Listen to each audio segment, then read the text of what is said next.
ഏകജാലക സംവിധാനത്തിലെ പിഴവിനെ തുടർന്ന് എറണാകുളം തിരുവാങ്കുളത്ത് വിദ്യാർത്ഥിയുടെ +1 പ്രവേശനം അനിശ്ചിതത്വത്തിലായ സംഭവത്തിൽ നടപടി.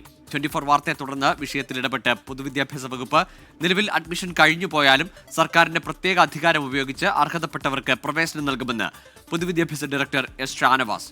ആർക്കും സീറ്റ് നഷ്ടപ്പെടുന്ന സ്ഥിതി ഉണ്ടാകില്ലെന്ന് വിദ്യാഭ്യാസ മന്ത്രി വി ശിവൻകുട്ടിയും ഉറപ്പു നൽകി. 24 ഇംപാക്ട്. ഫസ്റ്റ് അലോട്ട്മെൻറ്റിൽ ചോറ്റാനിക്കര സ്കൂളിൽ കിട്ടി. അവിടെ പക്ഷേ OBC എന്ന കാസ്റ്റിലാണ് എനിക്ക് കിട്ടിയത്. പക്ഷേ ഞങ്ങൾ OBC ആയിട്ടില്ല, ജനറലിൽ തന്നെയാണ് കിടക്കുന്നത്. അപ്പോൾ ഇനി അവർ പറയുന്നത് സെക്കൻഡിലും തേർഡിലും വരില്ല, സപ്ലിമെൻ്ററിയിൽ മാത്രമേ കിട്ടുള്ളൂ എന്ന് പറയണം.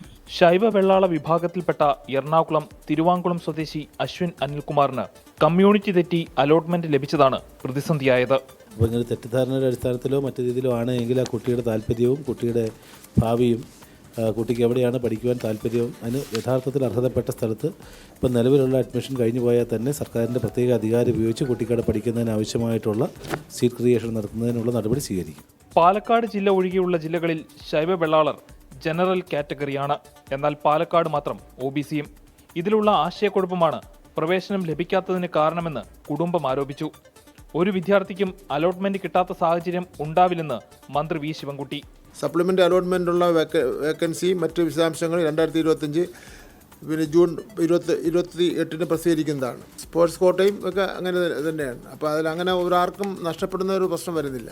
+1 പ്രവേശനത്തിൽ വിദ്യാഭ്യാസ വകുപ്പിന്റെ ഇടപെടൽ ഉണ്ടായതിന്റെ ആശ്വാസത്തിലാണ് ഈ കുടുംബം.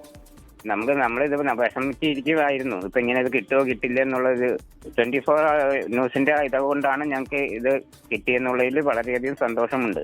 പുതിയ അധ്യയന വർഷം +1ലേക്ക് പ്രവേശനം ലഭിക്കുന്നതിൽ അനിശ്ചിതത്വം നേരിടുന്ന ഒരു വിദ്യാർത്ഥിയുടെ മാത്രം പ്രശ്നമല്ല ഇത്.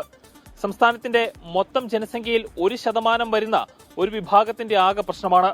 തിരുവനന്തപുരം ബ്യൂറോയ്ക്കൊപ്പം അമൽ സുരേന്ദ്രൻ, 24 കൊച്ചി.